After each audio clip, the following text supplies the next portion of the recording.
Friends, good morning. আশা করি সবাই ভালো আছো। তো খুব গরম পড়েছে, সবাই একটু সাবধানে থাকবে। তো আজকে আমি তোমাদের সাথে আলোচনা করব এপিএসআই বা ডব্লিউপিএসআই মেইন এক্সাম অর্থাৎ ইংলিশ পেপারটা তোমরা কীভাবে পড়বে বা কোন কোন টপিকগুলো পড়বে। অনেকেই কমেন্ট করছো, তো সেই হিসেবে আমি এটা নিয়ে একটা ভিডিও করে দিচ্ছি, তোমরা দেখে নিও যদি ভালো লাগে। তো ফার্স্ট পেপার হলো জেনারেল স্টাডিজ, ম্যাথ এবং জিআই, এই তিনটে নিয়ে ফার্স্ট পেপার। সেকেন্ড পেপার হলো ইংলিশ, থার্ড পেপার হলো বেঙ্গলি। অর্থাৎ ইংলিশ হচ্ছে 50 নম্বরের, সময় থাকে 1 ঘন্টা। কী কী থাকে? রিপোর্ট থাকে, প্রেসি থাকে, ট্রান্সলেশন থাকে আর ইংলিশ গ্রামারগুলো থাকে। অর্থাৎ one word substitution, synonym, idiom, voice change, narration change, বিভিন্ন বিভিন্ন প্রাণীর সাউন্ড, অর্থাৎ কোনো পাখির ডাক, পাখির ডাক কেমন সেটা থাকে। বিভিন্ন প্রাণীর শাবকদের নাম থাকে, অর্থাৎ গরুর বাচ্চাকে কী বলা হয়, বাঘের বাচ্চাকে কী বলা হয়, এগুলো থাকে। তো এই টোটাল এতগুলো পার্ট নিয়ে 50 নম্বরের পরীক্ষা। তো এবার দেখো বলি রিপোর্ট, কোন কোন টপিক থেকে রিপোর্ট আসতে পারে। প্রথম তোমাদেরকে বলবো যে সাম্প্রতিক যে সমস্ত কারেন্ট অ্যাফেয়ার্স রয়েছে, অর্থাৎ সাম্প্রতিক যে ঘটনাগুলো হচ্ছে সেগুলোকে তোমরা কালেক্ট করো।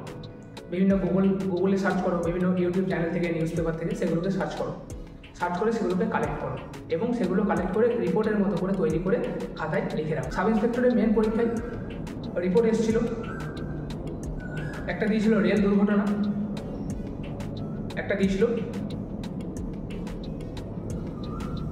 একটা ভূমিকম্প দিয়েছিল, তার সাথে দিয়েছিল যে জঙ্গল থেকে একটা বাঘ চলে এসছে গ্রামের মধ্যে ঢুকে গেছে, যার ফলে গ্রামের মানুষ আতঙ্কিত।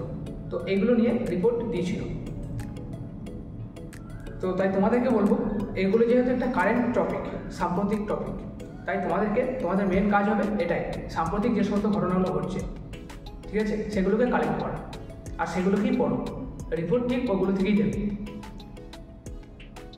তো তোমাদেরকে বলবো প্রিভিয়াস ইয়ারে যে সমস্ত সাব ইন্সপেক্টরের প্রশ্নগুলো রয়েছে মেইন এক্সামের জন্য সেগুলোকে ডাউনলোড করে প্রিন্ট করে রেখে দাও, তাহলে তোমাদের প্রশ্নের টপিকটা প্যাটার্নটা বুঝতে পারবে।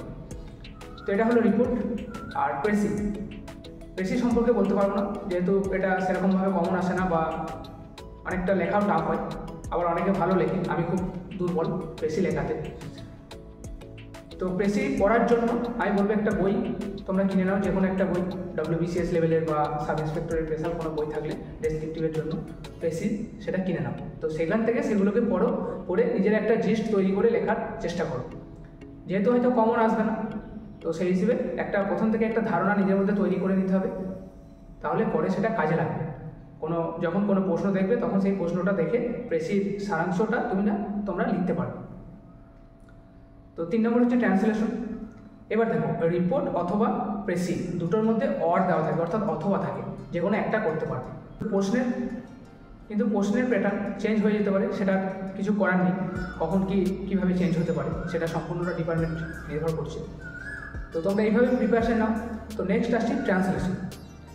আগে ট্রান্সলেশন আসতো কেমন, একটা গল্পের আকারে দিয়ে দিত, 5-6 লাইনের একটা গল্প দিয়ে দিত। সেই গল্পটা আবার অনেক সময় সাধু ভাষায় থাকতো, অনেক সময় কঠিন বাক্য দিত, একটা বড় সেন্টেন্স দিত, সেইভাবে ট্রান্সলেশন লিখতে হতো। কিন্তু এখন কীরকম সিস্টেম করেছে, এখন পুরো 1 লাইনের ট্রান্সলেশন করে দিয়েছে।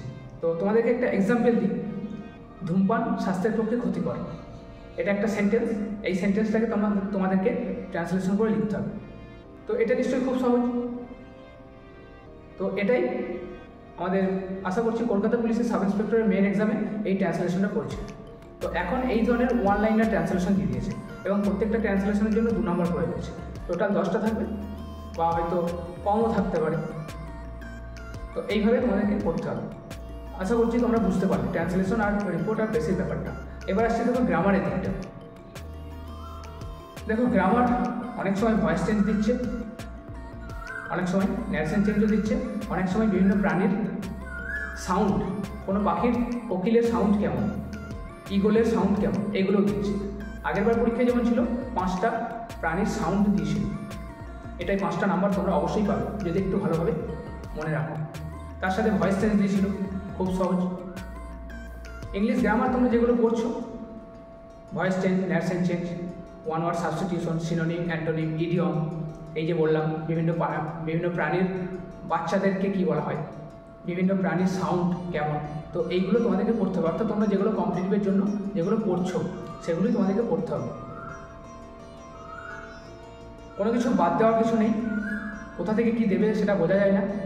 হয়তো কোনো পরীক্ষায় ওয়ান ওয়ার্ড সাবস্টিটিউশন দিচ্ছে, পরের হয়তো পরীক্ষায় ওয়ান ওয়ার্ড সাবস্টিটিউশন দিচ্ছে না, ইডিয়ম দিয়ে দিচ্ছে। আরেকটা গ্রামার দিচ্ছে যেটা হলো দুটো সেম ওয়ার্ড দিয়ে দিচ্ছে, এবার সেই দুটো সেম ওয়ার্ডকে নিয়ে সেন্টেন্স তৈরি করতে হবে, তো এই ধরনেরও দিচ্ছে। তো এটাই ছিল তোমাদের পেপার 2 অর্থাৎ ইংলিশের মূল সিলেবাস। তো আশা করি তোমাদেরকে বোঝাতে পারলাম। তোমরা এইভাবেই তোমরা নিজেদেরকে প্রিপারেশন নাও। আর ডেসক্রিপটিভ জন্য তোমরা অবশ্যই একটা বই কিনে নাও, তাহলে তোমাদের পক্ষে অনেকটা সুবিধা হবে।